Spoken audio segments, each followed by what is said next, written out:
Get up if you can still move, the voice rasped through the dark. If you stay on the ground, they'll grind you into the slag. Dane Rook forced his eyes open. His helmet visor was cracked down the center, grit pressing against his faceplate, and the copper tang of blood coated his tongue. The air was heavy with dust and the gritty bite of powdered rock. Each breath scraped his throat raw. His ears still rang from the crash, but through the haze he saw the silhouette of a man, shoulders hunched, holding a crude lamp made from an oil can and stripped wire. "On your feet, soldier," the figure urged, lowering the lamp to reveal a broad, gray-skinned miner with hands like stone. His face was furrowed, scars etched deep across his jaw, and his eyes carried the weary alertness of someone who had seen too many nights end in alarms. "I am Keth Var. If they find you, you die in chains. If you follow me, you may still draw another breath." Rook staggered upright, the crunch of shattered cockpit glass beneath his boots. His crash suit's joints groaned, servos whining low from ruptured circuits. "Where am I?" he muttered, spitting grit. "Thren Reach," Keth answered. "Prison labor camp sector. Humans dig, weld, and collapse under weight while guards watch. You fell into their pit. Lucky for you, they haven't noticed yet." He glanced upward, tense, as a low rumble echoed through the tunnels, ore carts grinding on rail lines overhead. The vibration rattled loose dust from the cavern ceiling, sprinkling their shoulders. Rook steadied himself against the jagged rock, heat radiating from fractures still glowing faintly from his ship's ruined reactor. The metallic bite of scorched alloy filled his nose, mixed with the earthy tang of sulfur from the mine. He clenched his fists, fighting dizziness. "Why help me?" "If you're caught," Keth's jaw tightened, "because I watched your kind work until their spines bent, because I saw one man refuse to drop his hammer, even when his hand was broken. The overseers mocked him, but I remembered. Some acts you do not ignore." A shout rang from deeper in the tunnels, alien guards barking orders in guttural bursts. The cadence reverberated against the stone, harsh and clipped. Keth stiffened. "They're sweeping. We move." He guided Rook into a narrow crevice, the lamp throwing jittering shadows on the walls as they slid into darkness. The passage smelled of damp rock and iron, thick enough to sting the nose. The floor was slick with condensation. Each step pressed cold water through Rook's boots. "You'll suffocate in here," Rook whispered. "Better to choke hidden than bleed in the open," Keth replied, pushing further.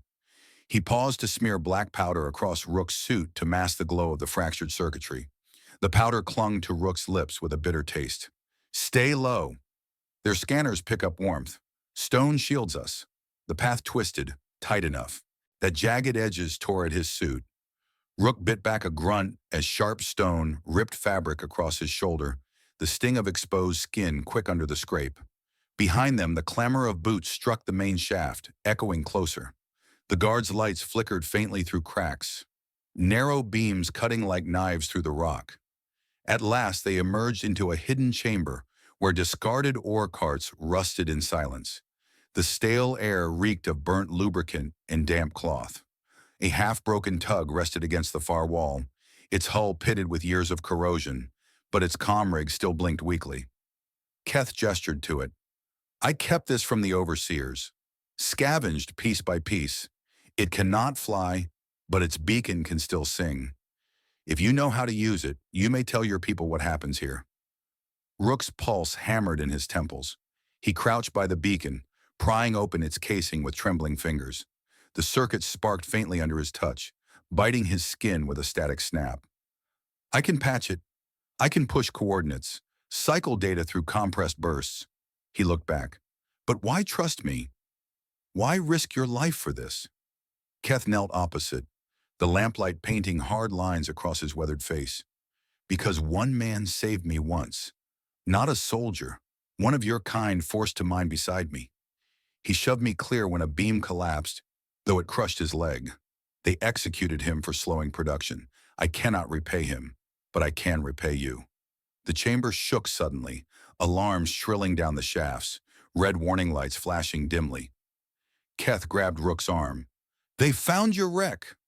Soon they'll trace debris to this sector. We must finish before their patrols lock the gates.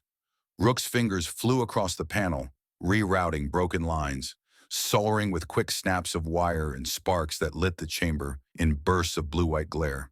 Sweat burned his eyes, dripping salty down his cheek. The air filled with the tang of scorched insulation. His throat tightened as he forced the beacon alive. A weak tone pulsed, rhythmic, carrying coordinates across the void. Keth watched him, expression hard yet resolute. If your people hear, they will come.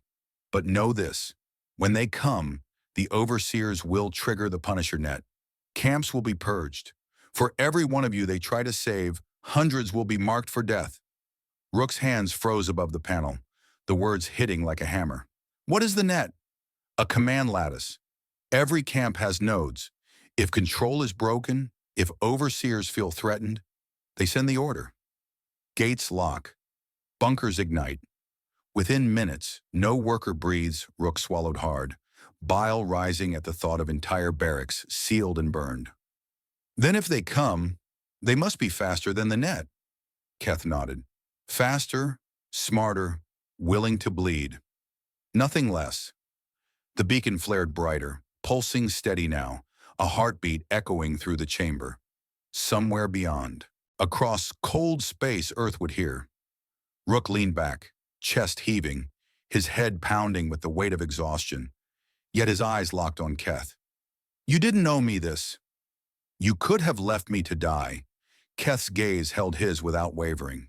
One act deserves another. That is all outside. The tunnels reverberated with heavy boots and the clatter of rifles against stone. Searchlights sliced into the cavern's outer cracks. The guards shouted closer now. Keth doused the lamp, plunging them into near blackness. Only the beacon's weak pulse lit the chamber, red against the dark. He whispered low, his breath hot and rough. If you want to live, soldier, follow me deeper. The Reach has veins even the overseers have forgotten. But once you choose this path, there is no return. Rook pushed himself upright, bones aching, muscles burning, the taste of blood thick in his mouth. He shouldered the weight of his broken suit and met Keth's eyes. Then lead the way. Because if this signal reaches my command, we're not leaving anyone here. Together they slipped into the shadows of the hidden veins, the beacon still beating faint light behind them, a silent promise that the act of one miner had just ignited the commitment of a world. Signal's clean, Admiral. It's him. Coordinates are stamped and verified. The words broke the silence on the command deck of the carrier Ironhold. Admiral Kepler Holt leaned forward in his chair, the faint blue glow of the laser plasma displays painting sharp lines across his weathered face. The bridge smelled of heated wiring and recycled air, a mixture every man on the crew had long since accepted as the scent of long deployments. His eyes narrowed as he studied the rhythmic pulse on the display. The beacon dragged from the ruins of Rook's ship and amplified across the black. Dane Rook is alive, Holt murmured. His voice carried the weight of both relief and gravity. And if he's alive, then someone down there risked everything to keep him breathing. He pushed himself up, boots striking the deck with a measured cadence. Around him, officers stiffened, waiting for the decision they knew was coming. Dr. Soren Pike, bent over a workstation cluttered with wires and interface nodes, lifted his head. If the miner sheltered him, then the doctrine activates. There's no ambiguity here. One ally saves one of ours, we answer with force equal to the risk. That's the law. His voice lacked ornament. He spoke as though reciting scripture rather than policy.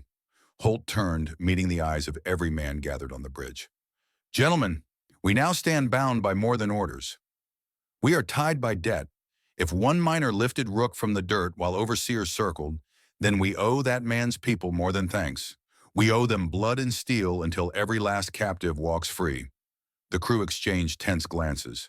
Sergeant Garth Ives' scar running down his cheek like a permanent reminder of earlier battles broke the silence. Admiral, we're walking into a pit laced with traps. The hegemony won't let go of their workers without a fight.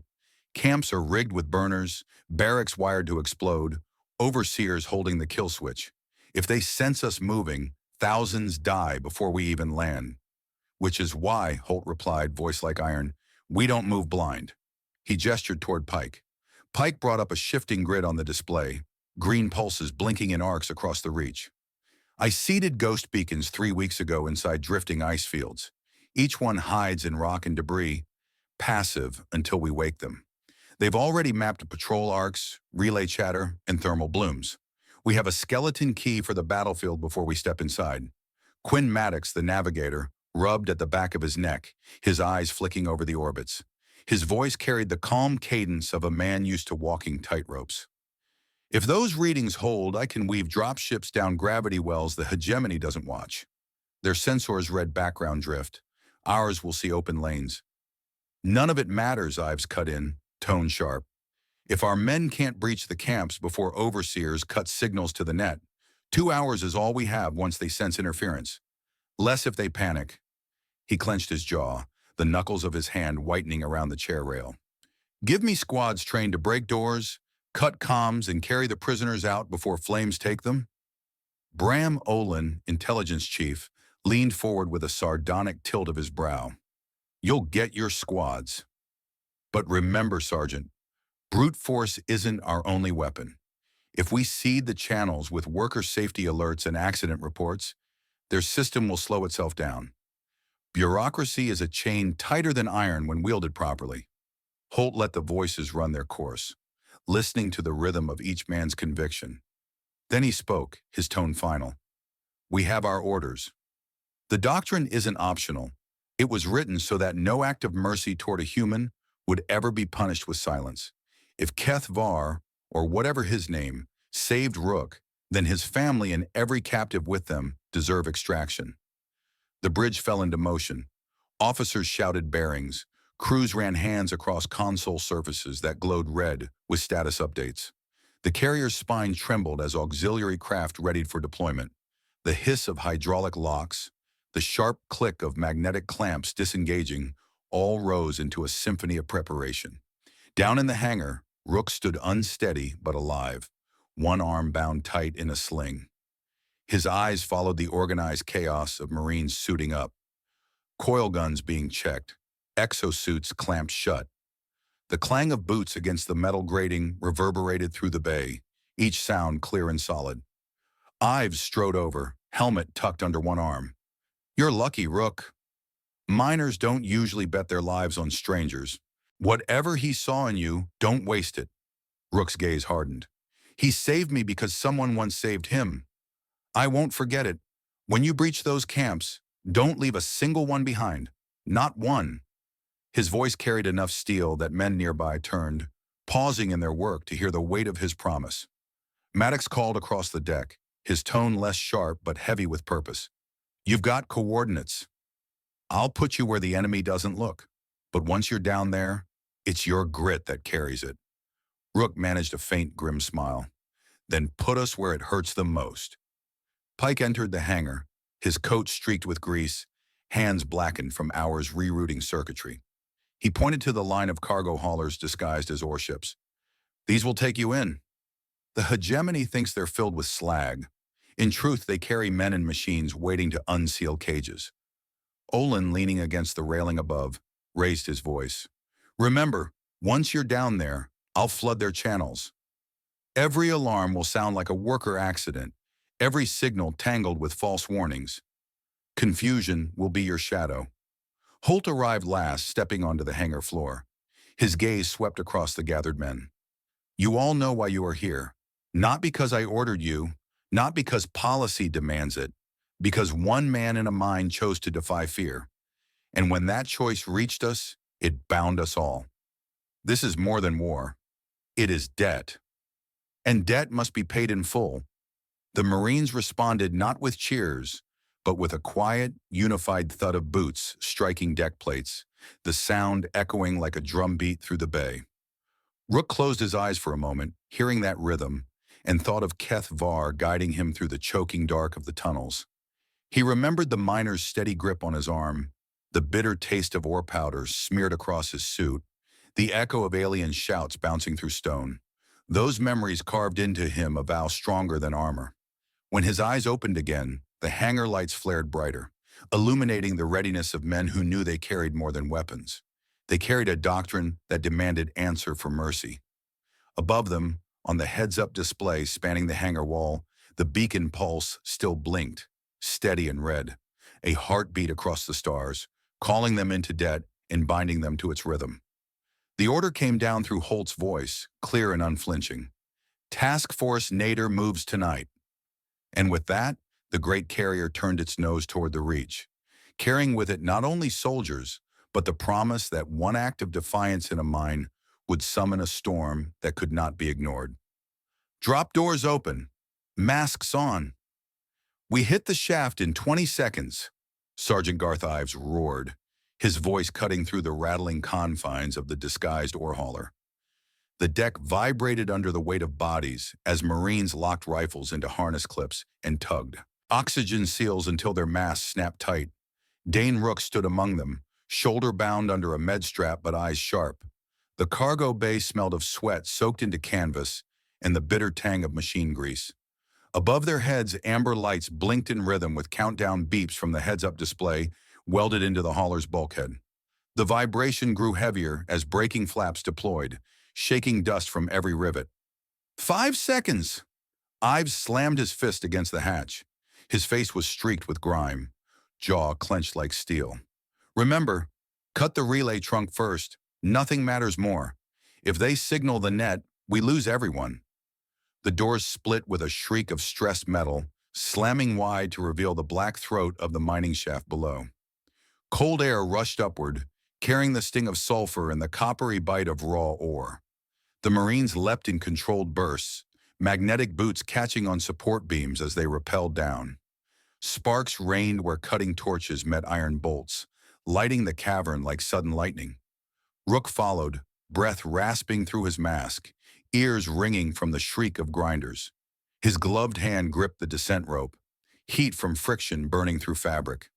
He landed hard on a grated platform, knees jarring. Beneath him, the prisoners' barracks stretched in rows, wooden walls patched with scavenged steel sheets. Guards stalked the perimeter catwalks, rifles cradled under harsh floodlamps. One guard turned at the clatter of boots. Ives didn't hesitate. His rifle barked once, the crack ricocheting through the shaft, and the guard crumpled over the rail. The thud of the body hitting the ground below sent the camp into a frenzy of shouting. "Cut the relays!" Ives bellowed. Marines stormed the control hut at the shaft's edge. Sparks flew as charges detonated, shredding fiber trunks. Rook rushed inside, the air thick with the acrid taste of burning insulation. His stomach twisted as he pulled smoking wires free and jammed a coded transmitter into the slot. "Line severed!" he shouted. Outside, alarms shrieked, red lights bathing the camp in an angry glow. Guards scrambled, firing blind into shadows, bullets pinging against support beams. Maddox's dropships screamed overhead, their thrusters shaking loose gravel that pelted the roofs. Under the noise, Olin's voice broke through comms. "Worker safety alert injected into their net. Overseers think the fire's local. You've bought time." Prisoners burst from barracks doors, eyes wide with disbelief as Marines herded them toward the hauler. Chains clattered to the ground where bolt cutters snapped them apart. One prisoner, skin gaunt and face smeared with coal dust, seized Rook's arm. His voice cracked. "Are you real? Or just another trick?" Rook gripped his shoulder firmly. "We're here. Move fast, stay close." Gunfire erupted from the upper catwalk as more guards poured in. Ives barked orders, sending 2 squads to lay suppressive fire.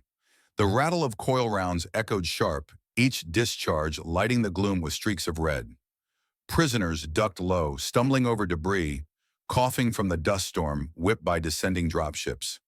The taste of iron filled Rook's mouth as he dragged a half-starved man toward the ramp. Then came the thunderous crash, an overseer transport slamming into the far platform, its hull screeching as brakes fought momentum. Heavy doors slammed down and armored enforcers stormed out, rifles raised. Their boots struck in unison, the sound like hammers on anvils. "Contact front," Ives roared. He vaulted onto a rail and fired, shots punching holes through armor until sparks spat from shattered plating. Marines advanced in a wall, rifles barking, grenades bursting bright and sharp. One enforcer shoved forward, swinging a heavy baton crackling with current. Rook ducked the strike, heat brushing his cheek, and drove his rifle butt into the alien's throat. The impact crunched through cartilage. He wrenched the baton away and hurled it into another enforcer's visor, shattering glass in a spray of shards. "Evac corridor open!" Maddox's voice thundered over comms. Dropships hovered low, ramps wide. The downdraft blasted dust and loose cloth across the yard, the roar vibrating bones. Prisoners staggered through, hands shielding eyes from the gale. Inside the hut, Pike's coded transmitter pulsed green. "Relay confirmed severed," he muttered through comms, relief rare in his measured tone. "Punisher net command for this camp is cut. You've bought them their lives." Ives dragged a wounded Marine across the ground, armor scorched where plasma had burned through.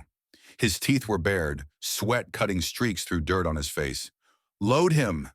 He doesn't die here." Rook hauled the soldier's other arm, the stink of blood thick as they heaved him onto the ramp. Behind them, prisoners stumbled aboard, coughing, eyes blinking against light they hadn't seen in years. The dropship lifted, turbines hammering air down, the sudden acceleration slamming Rook against the wall. Through the window he saw the shaft recede, fire from grenades flickering below, guards scattering in chaos. Ives leaned back, chest heaving, helmet under his arm.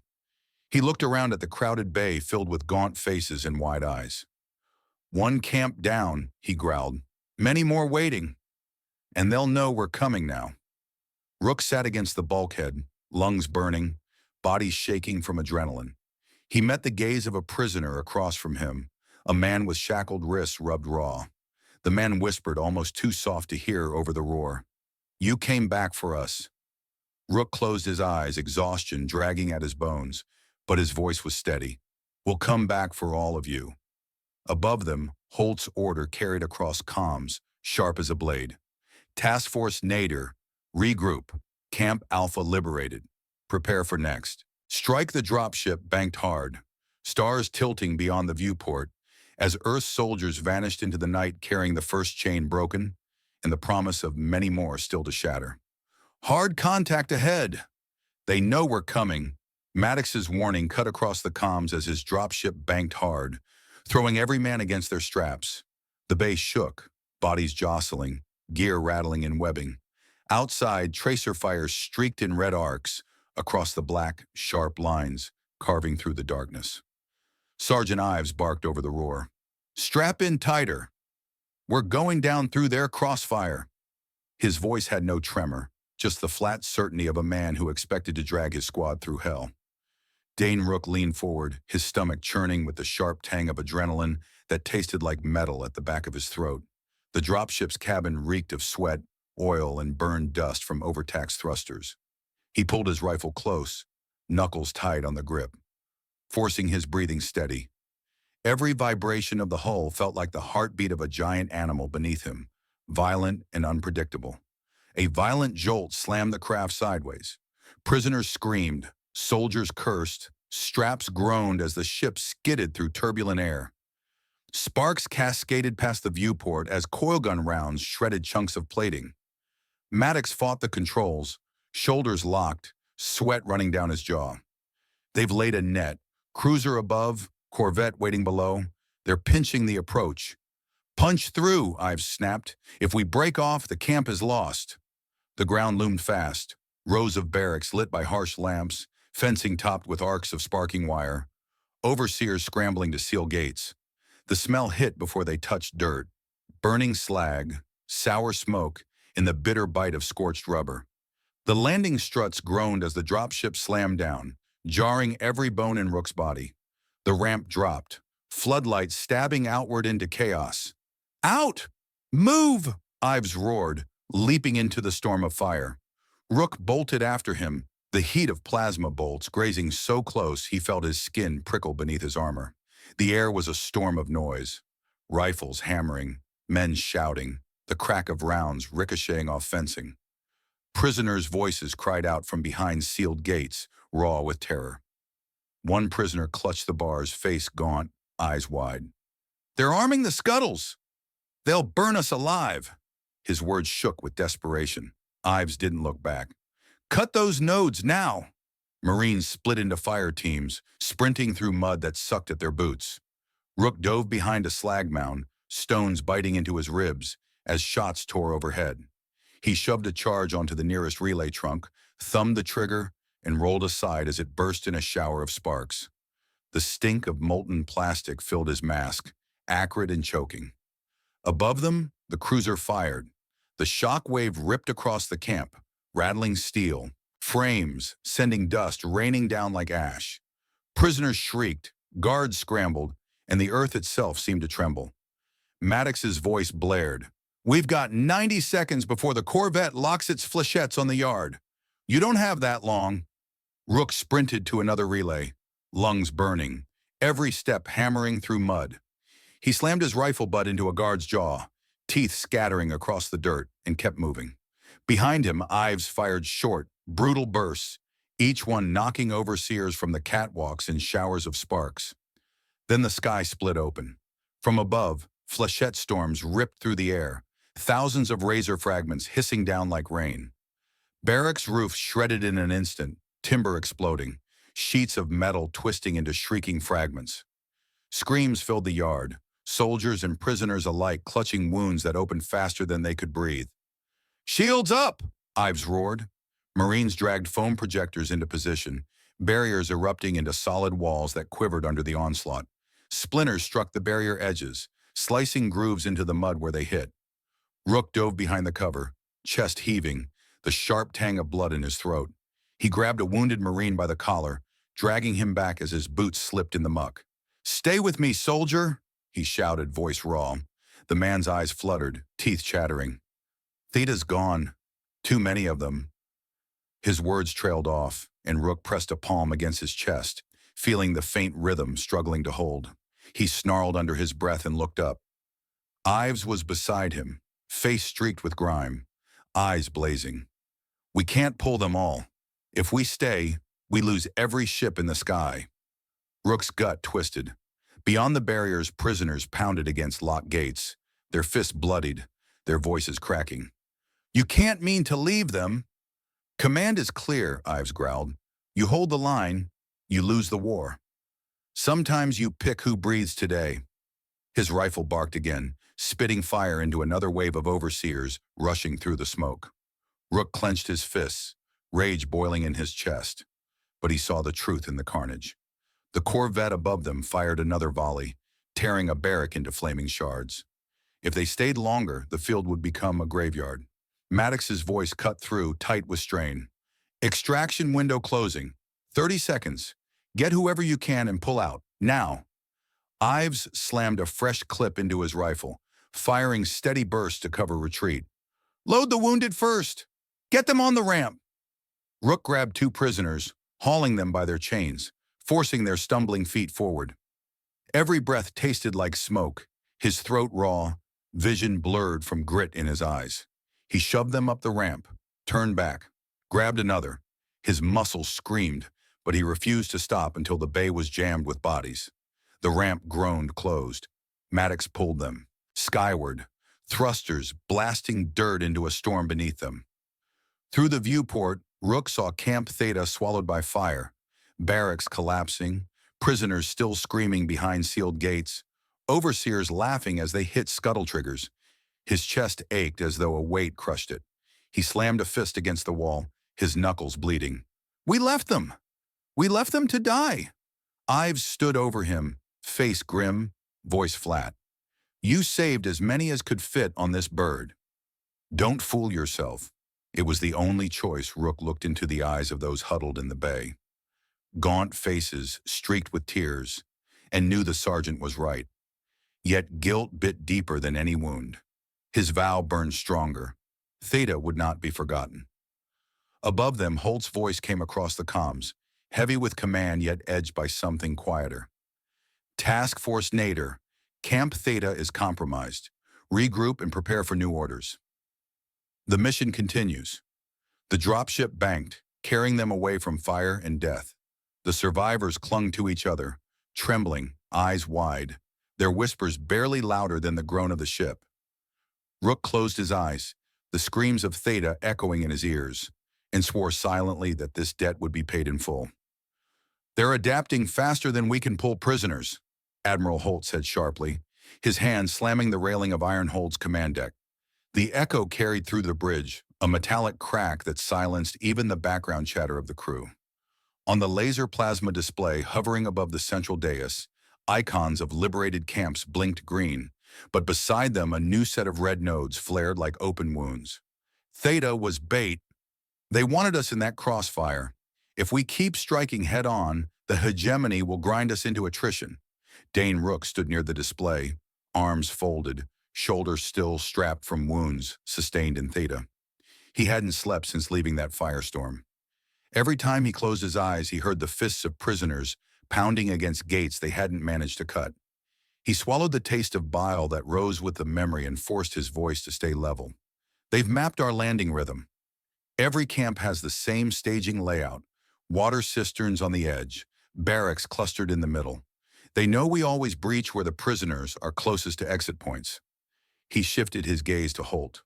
"We're feeding them predictability." Dr. Pike adjusted his cracked glasses, his coat stained with grease from endless modifications.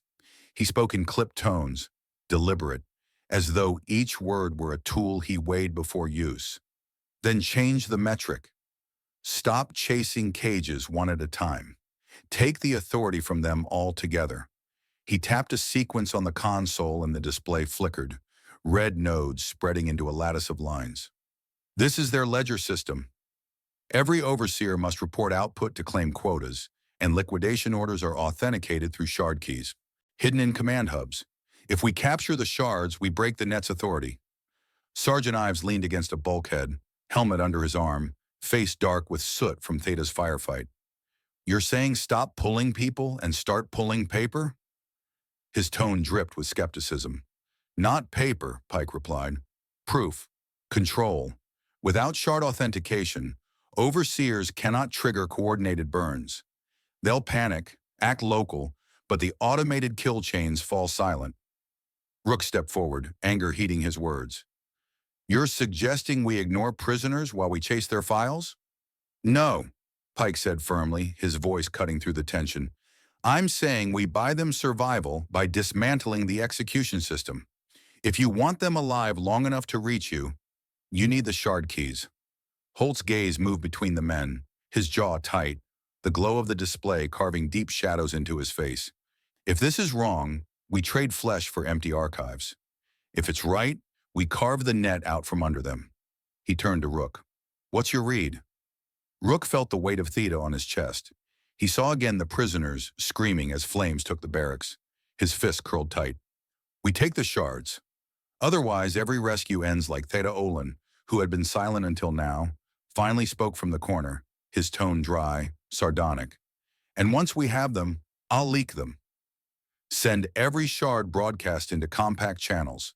Make their labor camps a matter of public shame. Once those files are public, even the hegemony will struggle to justify scorched camps. They can deny battles. They can't deny their own ledgers." "Then it's decided," Holt said, his voice carried across the bridge like a hammer on steel. "Operation Cypherhook begins now. Ives, take your squads. Pike, you guide them to the shard cores.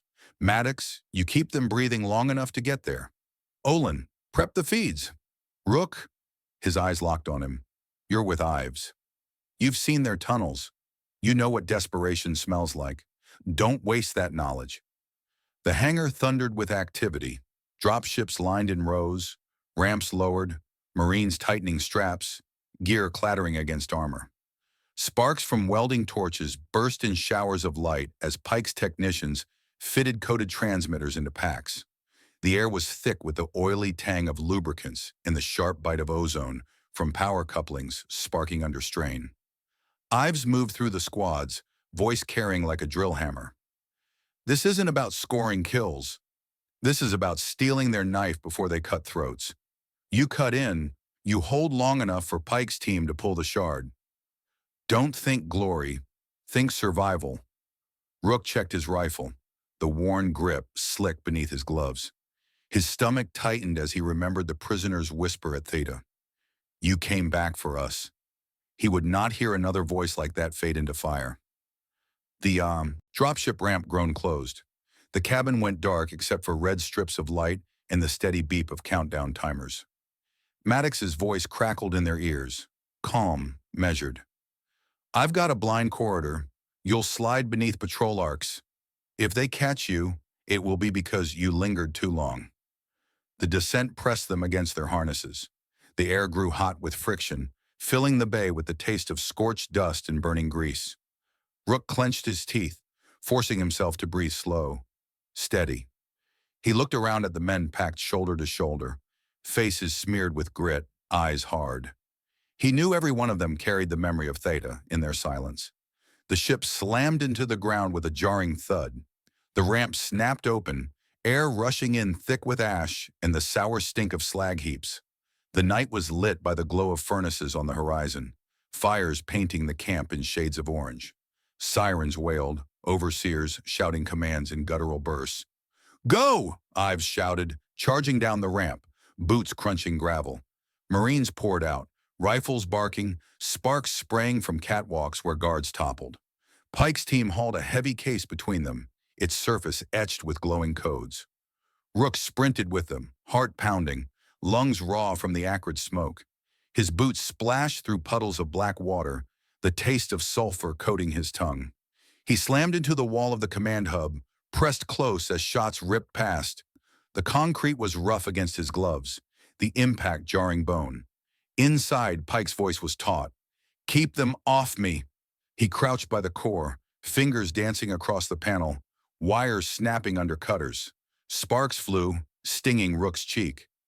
Ives braced the doorway, rifle bucking, each shot slamming through armor.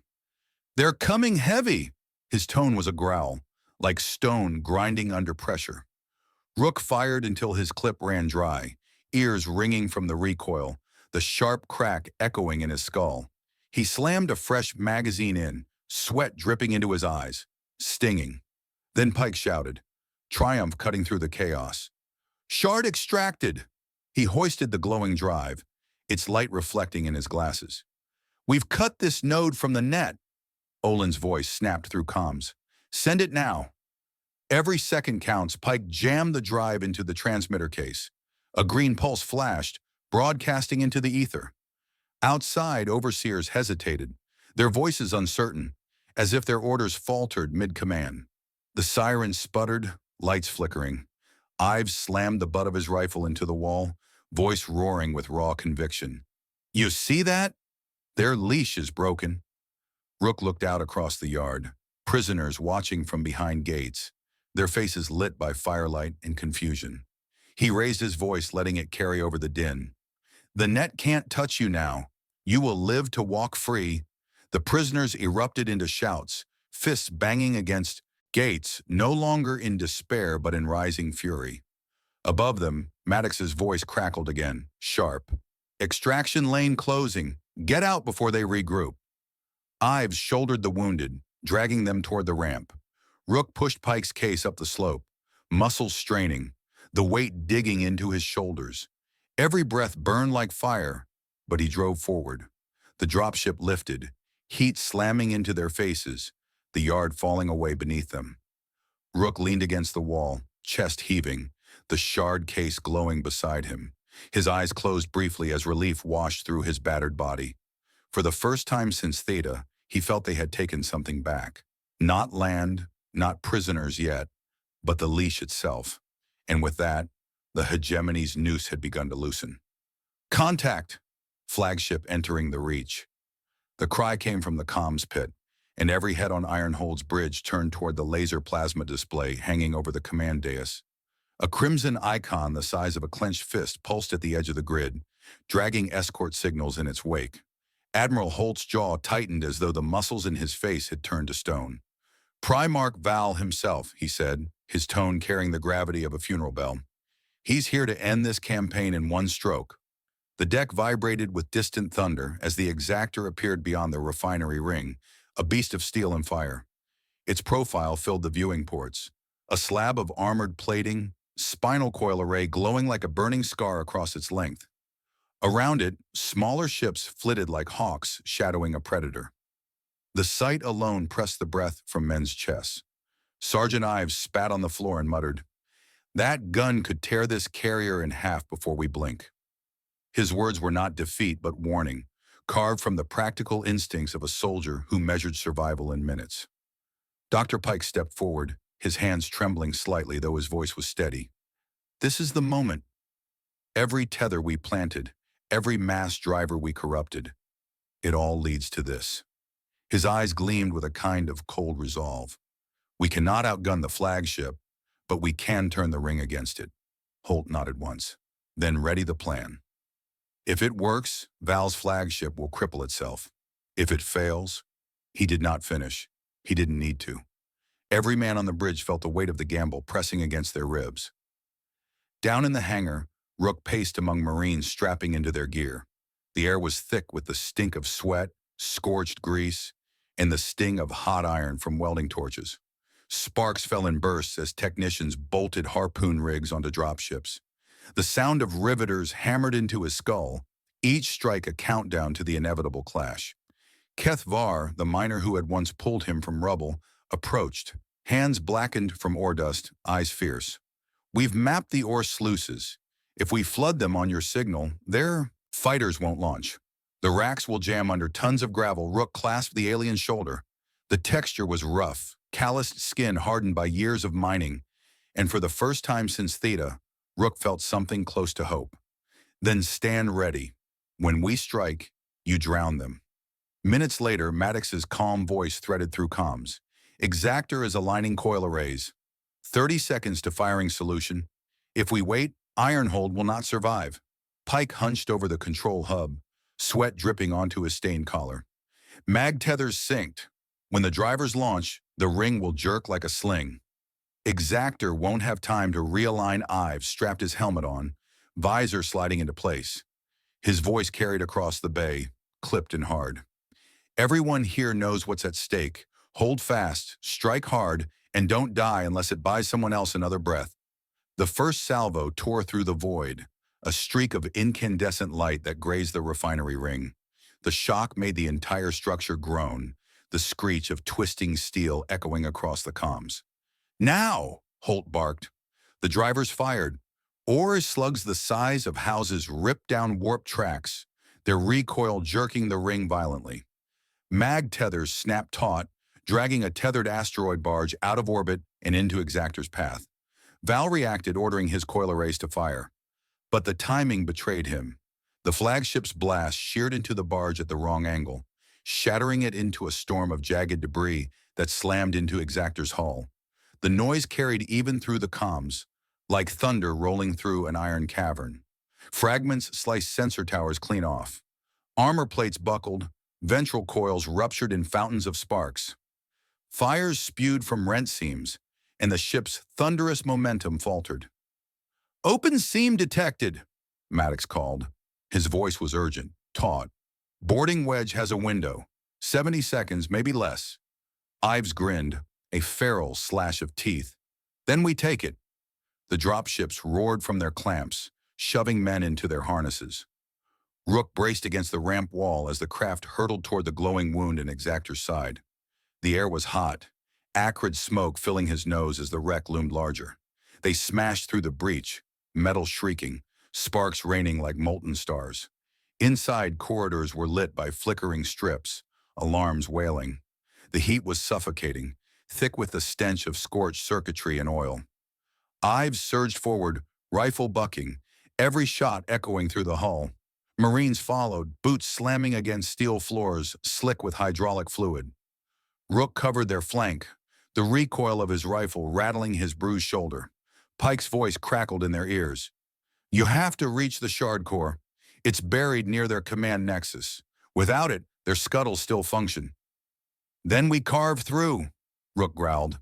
He drove his shoulder into a bulkhead, door wrenching it open with a screech of torn hinges. The room beyond was chaos. Crew scrambling, smoke choking the air, panels sparking. Ives shot first, cutting down resistance. The Marines poured fire into the chamber until silence fell, broken only by the hiss of ruptured pipes. Rook pushed forward, heart hammering, lungs searing from the heat. At the core's pedestal, a pulsing drive blinked red. Pike's coded transmitter latched onto it with a snap, green light spilling across the chamber. "Shards secured," Pike confirmed. At that moment, gravel poured into the launch bays outside. Kethvar's sabotage unleashed. Fighter racks collapsed under the torrent, metal screaming, pilots crushed in the flood. Olin's voice cut in, sharp with triumph. "Shard data uploaded to compact monitors. The Reach's crimes are no longer hidden." Exactor shuddered under another impact, debris slamming into its wounded flank. Alarms drowned out speech, lights strobed, the heat rising unbearable. "Time to leave," Ives roared. He dragged a Marine with a shattered leg across the floor, boots slipping in blood. Rook fired bursts into the corridor to clear their retreat, the taste of copper thick in his mouth. They poured back through the breach as Maddox yanked the dropships clear. Behind them, Exactor burned, its ventral coils shredded, fighter bays ruined, command nodes stripped. Yet still it clawed forward, wounded but not dead. Back aboard Ironhold, Holt watched from the bridge as the flagship drifted, smoke trailing like black banners. His chest tightened, not in triumph, but in grim acknowledgement. "We've hurt them." But Val still stands on the dropship, Rook slumped against the bulkhead, chest heaving, eyes bloodshot from smoke. Across from him, Marine sat in silence, armor scorched, eyes hollow. He looked down at the glowing shard case between his boots, the symbol of both victory and debt. For every man saved tonight, Theta's scream still echoed in his skull. He swore under his breath, low enough only he could hear. "We're not finished. Not until the last chain breaks." "List the dead," Admiral Holt commanded, his voice carrying through Ironhold's bridge like a weight pressed against every chest. The operations officer's throat worked before he spoke, each syllable brittle. 27 Marines, 2 dropships lost, 17 prisoners who didn't make it through extraction, dozens wounded. Silence followed, heavy and absolute. The laser plasma display above their heads cycled names in stark white lines against a dark background. They marched upward like cold gravestones, each one another, cut into the soul of the crew. Rook stood at the back of the bridge, hands clenched, his nails digging into his palms. His body still carried soot from Exactor's breach, the stink of burned oil and hot iron clinging to his armor. The numbers hit harder than any wound. Every name on that wall was someone who had fought. Beside him, someone who had trusted him to drag them home. His chest felt tight, his breath shallow, as though the loss pressed down on his lungs. Ives broke the silence with a voice edged by gravel. "We bled, Admiral, but we broke their leash." The shard's ours, Exactor's limping. It wasn't for nothing. His tone was steady, but his eyes betrayed a storm. Anger, grief, defiance, all burning together. Holt nodded slowly. "And yet I'll not allow us to treat those names as collateral. Every loss must be carried, every man honored." He lifted his gaze to the wall, his shoulders set against the grief that weighed down the crew. Their sacrifice has meaning because it binds us tighter to the mission. Later, the Memorial Bay opened its doors. Marines filed in with boots heavy against the deck, carrying plates engraved with names cut fresh into steel. The air smelled of hot welds and oil, mingling with the faint sweetness of candles burning along the far wall. Rook followed them in, his throat tight, heart pounding as if it wanted to claw out of his chest. The clang of plates being fixed into the memorial wall rang sharp, each strike a hammer of memory. Sparks leapt as the engravings fused into place. The glow lit the faces of the men gathered, drawing deep shadows under their eyes. A young Marine stepped forward, voice quivering but firm. "Private Elias Fenn. He saved me in Theta, pulled me behind cover when the flechettes came down. He didn't make it back to the ramp. He touched the engraved plate with his fingertips, then stepped away, his shoulders shaking." Rook swallowed hard, the memory of Theta burning into him like hot iron. His voice came out rough, heavy with guilt. "We couldn't save them all, but we must never let their deaths be treated as a footnote. They deserve more." Ives put a hand on his shoulder, grip firm. "You're right. But if we collapse under their weight, we dishonor them more than the enemy ever could. We fight on because they can't." From the back, Olin's dry voice carried, stripped of its usual sharp edge. Their names are our ledger. Every one of them will stand as proof. Proof that this war isn't numbers and reports. It's faces, families. Debt we can't repay except by finishing this. The room filled with murmurs of agreement. Marines pressed hands against the plates, heads bowed. The smell of hot metal and candle smoke wove together, a ritual both raw and grounding. When it ended, Holt remained, staring at the plates in silence long after the others had gone. His reflection hovered in the steel, shadowed by the names etched deep. Finally, he whispered, "You hold me accountable, each of you. I'll not waste the blood that binds us." The grief carried forward into the strategy chamber. The display flared alive, shard data spilling across the grid. Olin expanded transmissions already en route to the compact. They've seen the files. Forced labor, liquidation, protocols, everything. It's undeniable now. The reach is under scrutiny, and Val knows it. Maddox leaned over the console, his voice low but steady. Compact fleets are shifting. I'm picking up transponders moving closer to neutral borders. They'll be here soon. Rook raised his head, eyes bloodshot but burning with new fire. Then Theta wasn't lost in vain. If the compact steps in, the hegemony can't cover their crimes. Every death pushes this further into the light. Pike's voice was calm, clinical, but with a weight beneath it. Exposure matters, but exposure alone doesn't free the remaining camps. We must dismantle every shard. Until the net is silenced across the reach, overseers still hold lives hostage. Ives slammed a fist onto the table, the thud echoing. Then we keep hitting. Harder, faster. If Val wants to match us blow for blow, he'll drown in his own fire. Holt looked at them all, eyes weary but unyielding. We'll honor our dead not by retreat, but by finishing the promise. We didn't come here to trade bodies. We came to end the net and lift every man in chains. If the compact joins us, so be it. If not, we finish alone. The crew dispersed, burdened, but not broken. Rook lingered near the memorial wall before returning to his quarters. He sat in silence, sweat drying on his skin, the faint tang of candle wax still clinging to his nostrils. He thought of Keth Var's rough hand pulling him from rubble, of prisoners whispering disbelief as Marines cut their chains. He whispered into the empty room, his voice raw, carrying both grief and resolve. We came because one man saved me. We stay because too many fell for me to leave this unfinished. The hum of the carrier's systems faded into the background as Rook finally lay down, though sleep did not come. His dreams were filled with fire, voices calling from burning gates, and names etched forever into the wall that bound them all to their mission. Exactor is regrouping. They're preparing another strike.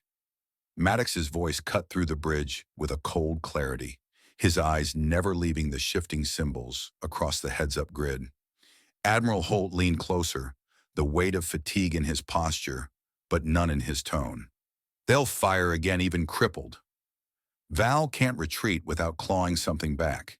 If he leaves empty-handed, his own fleet will devour him. Rook stood near the forward rail, eyes locked on the wounded flagship burning against the dark horizon. Smoke poured from its ruptured flank, yet the beast still prowled, its spine glowing with the charge of another coil blast.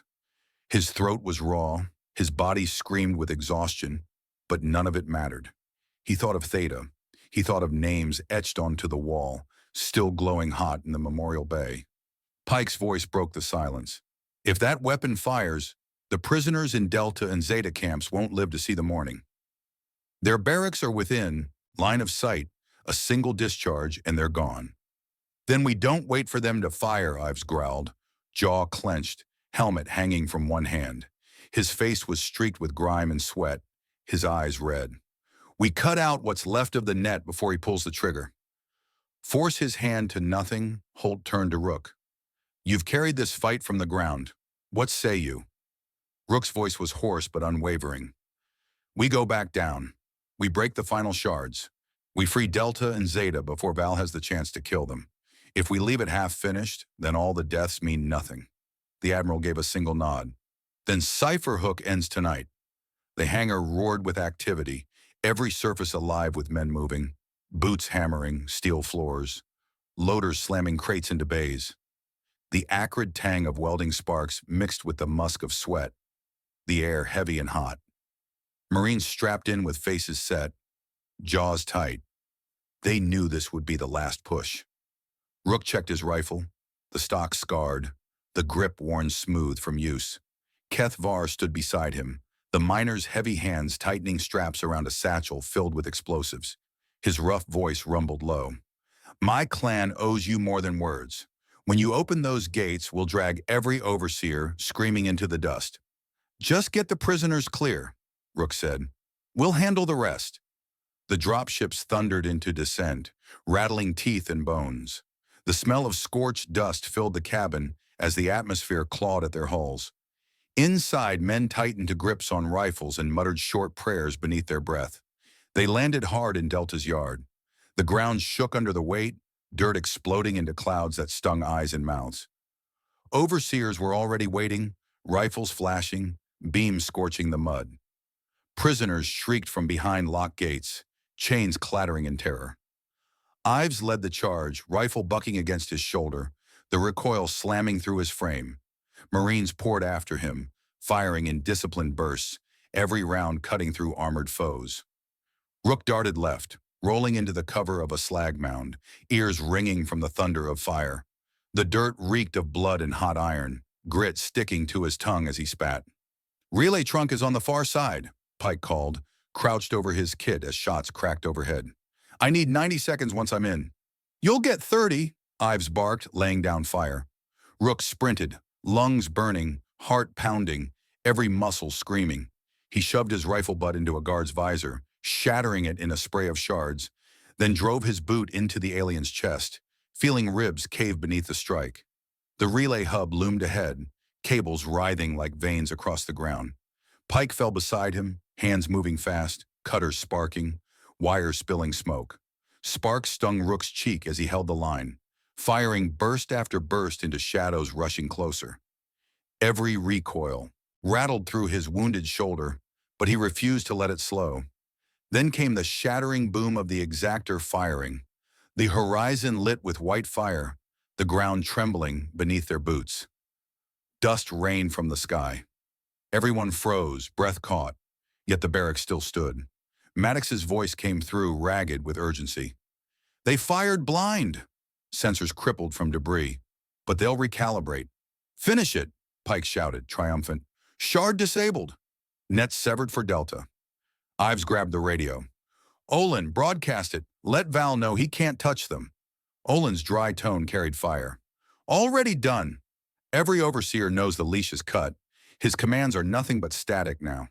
Prisoners poured from the gates as Marines cut them open, chains snapping, voices rising in cries of disbelief and fury. Keth Var and his men charged through the gaps, dragging guards to the ground, beating them with the very tools they had once been forced to wield. The air filled with the cries of liberation, ragged and raw. But the fight wasn't over. Zeta's camp still burned on the horizon, scuttles primed, overseers screaming orders. Rook turned to Ives, sweat and blood streaking his face. "One more, we don't leave them." They stormed toward Zeta with every surviving drop team, boots pounding, rifles hot, lungs burning in air that stank of fire and ash. The battle there was worse. Enforcers entrenched, prisoners already coughing from smoke as barracks caught flames. Ives led from the front, charging through gunfire, voice a thunderclap. "Push through! Break them now!" Rook fired until his rifle clicked empty, then swung it like a club, feeling the crunch of bone under its weight. He grabbed a fallen Marine's sidearm, the grip slick with blood, and kept moving. The ground was littered with bodies, mud-soaked red, the taste of iron sharp on every breath. Pike reached the last core under covering fire, his hands steady despite the chaos. "Hold them!" he shouted, sparks showering his face. Rook and Ives stood shoulder to shoulder at the barricade, rifles roaring, heat searing their skin. Prisoners screamed behind them, voices cracking in desperation. Then Pike's cry, "Shard down!" Zeta free. The barracks doors burst open, Marines dragging captives clear of fire. Prisoners staggered into the night, eyes wide, chains falling like dead weight. Above them, exactor burned. With no shards left, Val's command scattered into silence. The flagship fired once more, a desperate lance of energy that struck empty ground, kicking up nothing but dust. Compact ships arrived in formation, transponders blazing. Their commander's voice carried across every channel. Ceasefire is imposed. Exactor will withdraw or be fired upon. Crimes are logged, evidence confirmed. The Reach is no longer yours to govern. Val's flagship turned slowly, wounded and shamed, slipping into retreat under the watch of hostile fleets. Back on. Ironhold Holt stood before the gathered men. His voice was low but unflinching. One miner saved Rook. One choice forced our hand. And because of that, we came back for all. We broke the net. We freed every captive. And we made certain that mercy is never punished with silence again. Rook stepped forward, scarred, exhausted, eyes hollow yet burning. Kethvar's act pulled me from the ground. But it pulled more than me. It pulled Earth itself into a debt that we chose to pay in full. Remember this night. Remember these names. And remember the oath. If one is saved, we return for all. The memorial wall glowed behind them, plates hot with fresh engravings. Marines pressed hands to steel. Prisoners bowed their heads.